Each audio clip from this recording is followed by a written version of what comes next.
Howdy light travelers, welcome back to the channel. It's been a little while since I talked to you guys and I've gone through some changes.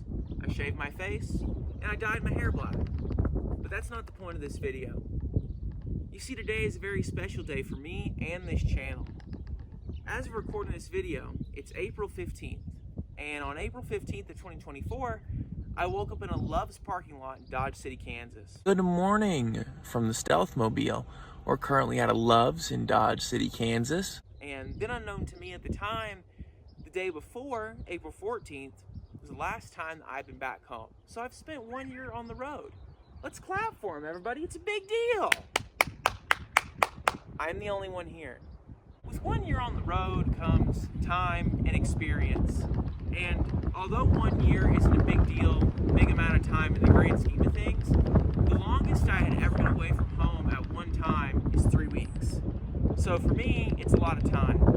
And today, I'm gonna take you through my day, but we're gonna debrief a little bit. And I'm gonna tell you about some of my main takeaways from being on the road for an entire calendar year.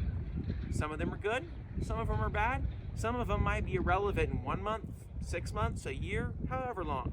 But these are my takeaways and stuff that I've noticed or picked up on that I want to pass along to anyone who's maybe considering doing this type of lifestyle, or maybe who's also been on the road for a year. But that's pretty much it. Let's go have a good day. And the weather's great today, might I add. I have some objectives today that I'm going to go over once I get out of this wind noise that is a constant reminder that I need a microphone. So as for our objectives today, I have a few things that I have to do, and they kind of tie into the points that I'm going to talk about. I've got to go do some shopping and get a new garden hose sprayer for my shower. I've got to get some groceries, and maybe I'll go for a hike. But the only way that I'm going to do those things is if I start driving. So without further ado, let's hit the road.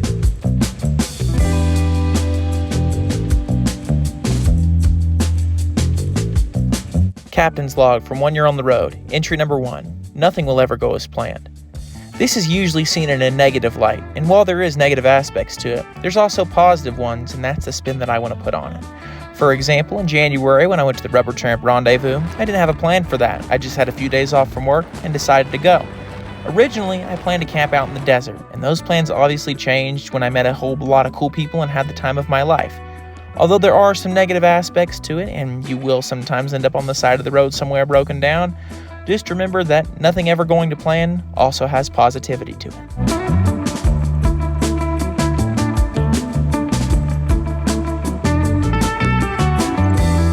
Captain's log from 1 year on the road. Entry number 2. Have an emergency plan and have an emergency plan. Although that title may seem redundant, it's meant to be. Although breaking down on the side of the road is not fun, it is convenient. What if you're back 20 miles in the woods with no cell service, and when you finally do get service, AAA is going to charge you $800 to tell you to the nearest shop?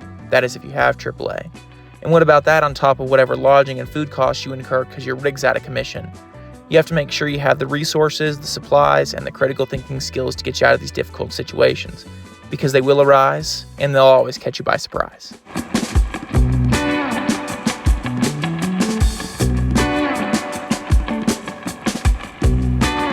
Captain's log from 1 year on the road. Entry number 3. Make sure your rig and your gear are in good repair.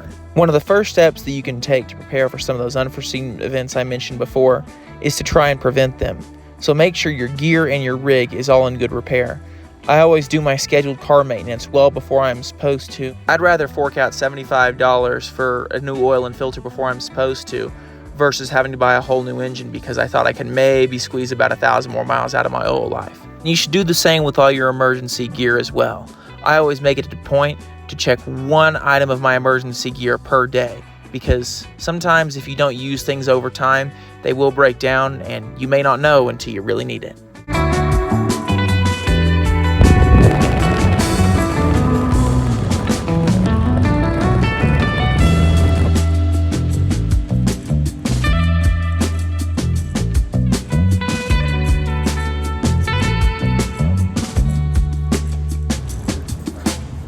Hi, how are Good, how are you? I'm good, thank you. Could I just get a number 2, please? Medium soft drink right here. Yeah. Perfect, that's gonna be 12. You gotta get some lunch in us, you know. It's a cell tower. I just now realized that.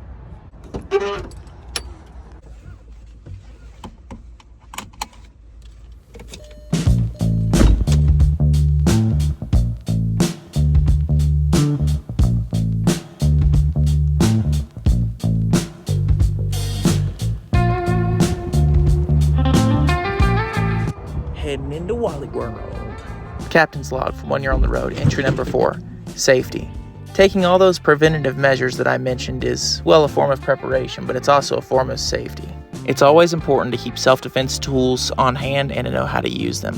One of the wisest quotes I heard from a fellow outdoorsman was that bear spray works on people too. And if you do have a firearm, make sure you keep yourself up to date on the rules and regulations regarding possession in different states. Walmart did not have everything I needed, surprisingly. They wanted $9 for a spray nozzle for my shower to replace the one that I had, and I'm just simply not going to pay that.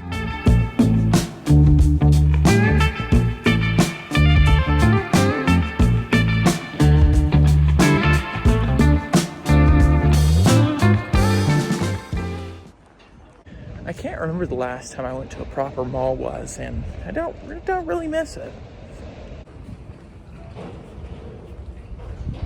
Ah, yes, the Home Depot.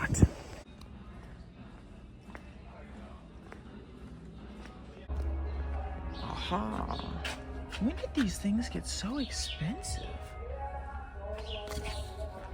Perfect. That's just crazy, man. Still cheaper than Walmart, but don't know about that one. Aha, T25. You're finished. Select now button. Tell you what, when I go into Home Depot, I always walk out with more than I thought I was going to. Every single time, but I just don't think about all the things that I forgot until I get there and see it, and I'm like, oh, I need a box cutter, because mine broke. I was about to ask if y'all are down for a hiking trail now that I'm done shopping, but you clicked on this video because you're down for a hiking trail. Let's go find one. Entry number 5, routine, routine, routine. Look, we all need structure. Some of us need more than others, and it's important to build a routine even when you're out on the road. Starting a routine on the road is difficult but not impossible.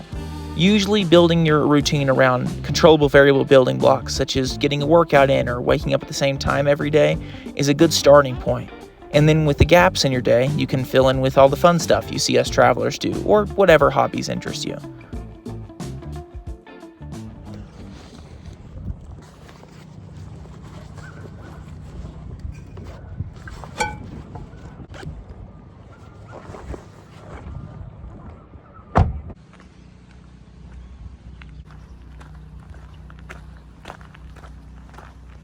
Now that sounds like a hiking trail.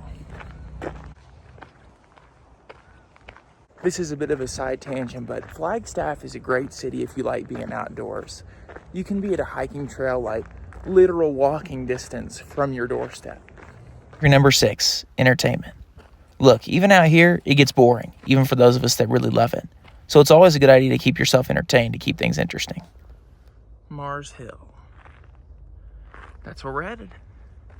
Why do you call it Mars Hill, Flagstaff? You discovered Pluto, not Mars.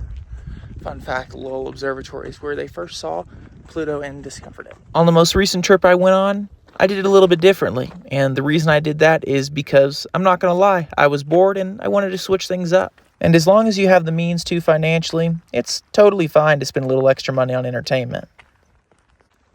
The weather is warming up, but it's still pretty evident that it's not quite spring yet here.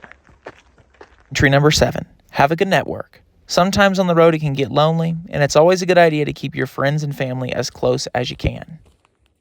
How's it going? Doing good. There's a fork in the road. I think I want to go this way. Building a network while on the road is also good to do as well, because for simplicity's sake, more friends in different places equals more couches to crash on. It's a T. Working seasonal jobs is a great way to do this because you meet people from all over, and you'll have people to hang out with while you're working as well.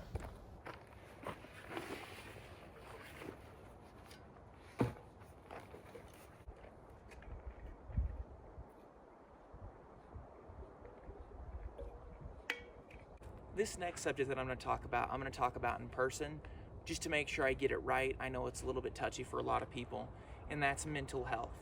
Now, mental health on the road is not so much different from mental health whenever you're at home, but everything tends to get magnified.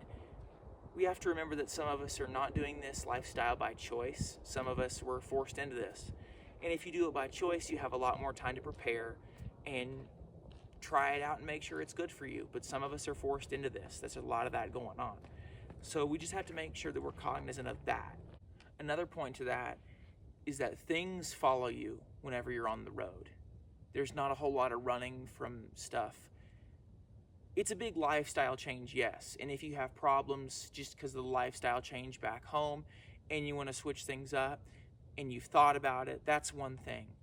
But stuff that's up here, you can't run from that. You have to face it. It's just like being back home in that sense, even a bigger deal because you could be out there for a long time by yourself. So it's just important to face those things whenever you encounter them.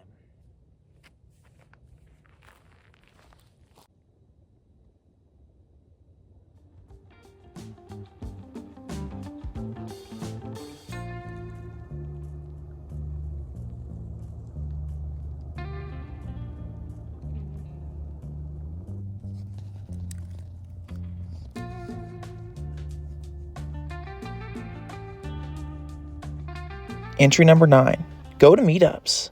I'll be honest, when I first started doing this, I had quite a bit of anxiety. But after a whole year, I've gotten out of my shell and realized that there's a great big world out there to see. And meetups are a great way to meet people that are doing the same thing that you are and get ideas for your current rig or maybe your future one. Everybody's doing something differently, and it's a great way to exchange ideas from common minds. So if you have the opportunity to go to a meetup, totally recommend it.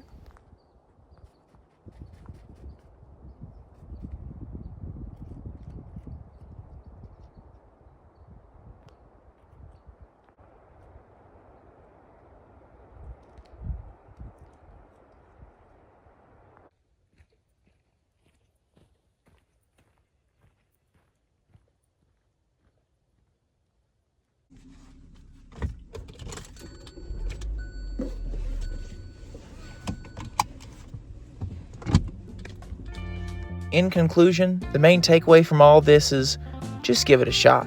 That's the only way that you're going to find out if this lifestyle is right for you, is just to try it. And by try it, I don't mean mortgage your everything for some top-of-the-line rig or go buy out the nearest REI.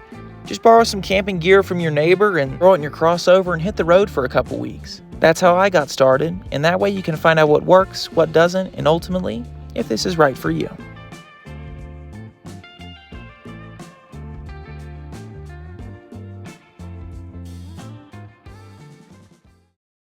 I'm the only one here.